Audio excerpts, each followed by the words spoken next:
Hello everyone, नमस्कार, जय माता दी, सत श्री अकाल, ओम नमः शिवाय, जय जिनेंद्र। नीचे कमेंट में भगवान का नाम जरूर लिखें जिन भगवान को आप बहुत ज़्यादा श्रद्धा भाव से पूछते हैं।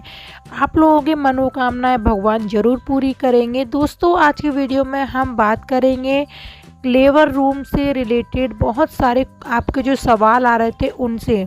तो दोस्तों, आज की वीडियो काफ़ी ज़्यादा खास होने वाली है। अगर आप प्रेग्नेंट हो तो वीडियो पूरा वॉच करिएगा, और अगर आपकी सेकंड प्रेगनेंसी है तो कृपया करके हमें पहली प्रेगनेंसी के लक्षण नीचे कमेंट करना बिल्कुल ना भूलें, ताकि हम और लोगों तक शेयर कर पाए, उन लोगों की हेल्प भी हो पाए। चैनल पर नए आए हो तो सब्सक्राइब करके घंटी को ऑल पे प्रेस करें, ताकि आने वाली वीडियोस की नोटिफिकेशन आप लोगों तक बिना देरी के मिल पाए। तो चलिए वीडियो को शुरू कर लेते हैं। दोस्तों, सबसे पहले आपका क्वेश्चन जो आता है वो आता है हेड डाउन करने का सही समय क्या होता है। क्या हमारा हेड डाउन बच्चा कर लेता है उसके बाद भी हेड ऊपर कर लेता है या नहीं। तो दोस्तों जी हाँ, काफ़ी केसेस में ऐसा देखा जाता है कि बच्चा हेड डाउन कर लेता है और उसके बाद उसका हेड डाउन होने के बावजूद भी उसका हेड ऊपर हो जाता है। वो क्यों होता है? आपकी कुछ गलतियों के कारण। या तो ऐसा होता है कि आपके बच्चे को झटका लग जाता है, या आप गिर जाते हो, या ऐसा कुछ भी हो जाता है जिसकी वजह से आपका बच्चा हेड डाउन करने के बावजूद भी फिर ऊपर की तरफ निकल आता है। तो दोस्तों, आपको ऐसा कोई भी गलती नहीं करनी है जिससे आपके बच्चे को झटका लगे या वजन पहुँचे और आपका बच्चा हेड डाउन करने के बाद भी उसका ऊपर की तरफ हेड हो जाए। दोस्तों, और हेड डाउन करने का जो सही समय होता है वो 9वें महीने या 7वें या 8वें महीने तक, 8वें महीने के एंड में, 7वें महीने के एंड में पोजीशन शुरू कर देता है वो हेड डाउन की। काफ़ी केसेस में ऐसा भी देखा जाता है कि वो बच्चा हेड डाउन आपके 9वें महीने की शुरुआत में ही कर लेता है। जब हम अल्ट्रासाउंड कराने जाते हैं तो उसमें हमें दिख जाता है कि हमारे बच्चे ने हेड डाउन किया भी है या नहीं। तो दोस्तों, 41 वीक से 40 वीक से ही हेड डाउन आपका हो चुका होता है। इस बात को आप नोटिस कर सकते हो, या फिर आप अल्ट्रासाउंड कराने जाते हो तब कर सकते हो। नंबर 2 पॉइंट की अगर हम बात करते हैं तो वो होता है प्रेगनेंसी के अंदर, कि अगर आपका बच्चा बहुत ज़्यादा हेल्थी है तो दोस्तों वो कम से कम 1 घंटे के अंदर 10 से 15 बार मूवमेंट ज़रूर करता है। लेकिन दोस्तों, अगर आपका बच्चा हेल्थी नहीं है तो पूरे दिन में कम से कम 20 बार ही मूवमेंट करता है। दोस्तों, खासकर लास्ट के महीनों में आपको ये बात बहुत ज़्यादा ध्यान रखनी है कि आपका बच्चा कितनी बार मूवमेंट कर रहा है पूरे दिन में। दोस्तों, अगर आपका बच्चा नॉर्मली मूवमेंट कर रहा है, किक कर रहा है अच्छी तरीके से, तो ये बात दर्शाता है कि आपका बच्चा बहुत ज़्यादा हेल्थी है। और अगर वो नहीं मूवमेंट कर रहा है तो ये चीज़ शो करता है कि आपका बच्चा ज़्यादा हेल्थी नहीं है। अगर नंबर 4 पॉइंट की हम बात करते हैं तो वो है कि अगर आपका बच्चा हेल्थी है तो आपको बहुत ज़्यादा भूख लगती है, बहुत ज़्यादा खाना पीना खाने का मन करता है, खाना पीना भी बहुत ज़्यादा अच्छा लगता है। दोस्तों, अगर आपका बच्चा हेल्थी है तो इस बात का आपको बहुत अच्छा फील होने लगेगा कि आपको भूख बहुत लग रही है। अब जो मेरे पास 5th सवाल आ रहा था वो आ रहा था लेबर रूम में हमारा सर्विक्स माउथ कितनी बार चेक होता है। देखिए दोस्तों, लेबर रूम में आपका जब लेबर पेन शुरू होता है तो कम से कम आपका जब तक फिंगर चेकअप होता है 2 या 3 या 5 बार भी, कि ये चेक करते हैं डॉक्टर कि आपके बच्चे का हेड नीचे की तरफ आ चुका है या नहीं, सर्विक्स माउथ कितना ओपन हुआ है। क्योंकि नॉर्मल डिलीवरी के लिए हमें कम से कम 10 सेंटीमीटर तक हमें जो सर्विक्स माउथ है ओपन होना चाहिए, तभी हमारी नॉर्मल डिलीवरी पॉसिबल होती है।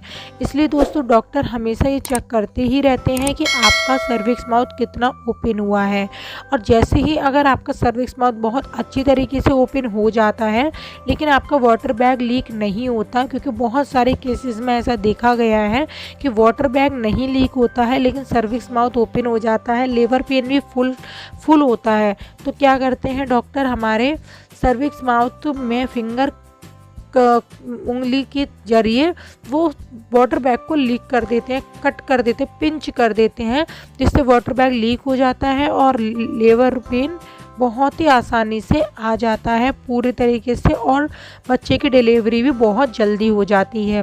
दोस्तों, अगर वो ऐसा नहीं करते तो बच्चा आपका ध्यान रखिएगा, बहुत ज़्यादा परेशानी में रहता है और कभी कभी बच्चे की डेथ भी हो जाती है। इसलिए दोस्तों वो कभी भी आपको डॉक्टर से आर्ग्यूमेंट नहीं करने हैं। अब दोस्तों मेरे पास जो सवाल आ रहा था वो ये आ रहा था कि मैम क्या पेट में बच्चा पॉटी शूशू कर लेता है, तो बच्चा वो जो पॉटी शूशू करता है और उसी में रहता है तो कहीं हमारे बच्चे को कोई तकलीफ़ तो नहीं होती, बच्चा उसको खा पी तो नहीं लेता।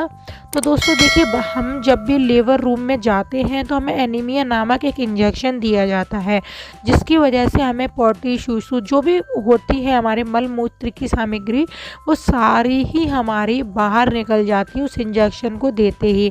तो दोस्तों आपको बिल्कुल भी टेंशन लेने की ज़रूरत नहीं है कि वो जब हमारी डिलीवरी होगी हमारा बच्चा गंदगी खा लेगा या पी लेगा, आपको टेंशन करने की बिल्कुल भी ज़रूरत नहीं होती है, क्योंकि वो एनीमिया इंजेक्शन से बाहर सब कुछ हो जाता है और हमारा जो बच्चादानी होती है वो एकदम क्लियर, एकदम साफ़ हो जाती है।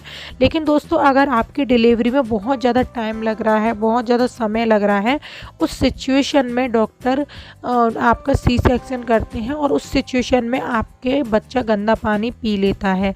इसलिए दोस्तों आपको अभी कभी क्या होता है, लेडीज़ें करती हैं हमें नॉर्मल डिलीवरी ही चाहिए, हमारी नॉर्मल डिलीवरी चाहिए चाहे कितना भी वेट करना पड़े। तो दोस्तों आपको ऐसा नहीं करना है। डॉक्टर आपको अगर बोलता है कि अगर आपकी प्रेगनेंसी में क्रिटिकल सिचुएशन है, आपकी डिलीवरी नॉर्मल नहीं हो रही है, तो आपको बहस नहीं करनी, आपको नॉर्मल डिलीवरी के लिए आपको सी सेक्शन तुरंत करवा लेनी है।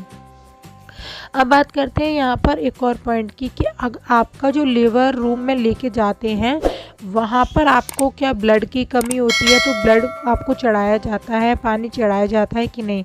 दोस्तों अगर आपके शरीर में थोड़ी बहुत ब्लड की कमी है या फिर थोड़ी बहुत आपके शरीर में पानी की कमी है, तो इस सिचुएशन में डेफिनेटली ही आपका बच्चा कमी होने के बावजूद भी अगर नॉर्मल डिलीवरी में हो सकता है, तो डॉक्टर आपको ब्लड चढ़ाने की कोशिश करते हैं, पानी देने की कोशिश करते हैं ऊपर से। लेकिन दोस्तों अगर आपकी ज़्यादा ही क्रिटिकल सिचुएशन है, आपको पानी चढ़ाने के बावजूद भी आपकी नॉर्मल डिलीवरी नहीं हो सकती, तो इस सिचुएशन में डॉक्टर सी सेक्शन ही करते हैं। अब जो सवाल आ रहा था वो आ रहा था सर्विक्स जो हमारे टाँके लगते हैं, चीरा लगता है, वो कितने लगते हैं। दोस्तों कई केसेस में हमारे 9-9 10-10 टाँके भी लगते हैं। और चीरा हमारा क्यों लगाया जाता है, जब हमारा बच्चा का हेड डाउन हो चुका है, बच्चा बाहर आने की कोशिश कर रहा है लेकिन हमारा सर्विक्स माउथ अभी पूरी तरीके से ओपन नहीं हो पा रहा है, तो दोस्तों प्रेगनेंसी में कोई कॉम्प्लिकेशन ना हो इस सिचुएशन में हमारा चीरा लगाया जाता है। और चीरा लगाने से ये फ़ायदा होता है कि हमारी डिलीवरी जल्दी हो जाती है। और दोस्तों दर्द की बात है तो वो इंजेक्शन दे देते हैं वहाँ पर सुन्न करने का, उससे हमारे प्रेगनेंसी में किसी भी तरह का कोई भी दर्द नहीं होता। तो दोस्तों इसलिए घबराने की बिल्कुल भी ज़रूरत नहीं है, आपका बच्चा बिल्कुल ही नॉर्मल सिचुएशन में होता है अगर आपकी डिलीवरी नॉर्मल होनी होती है तो।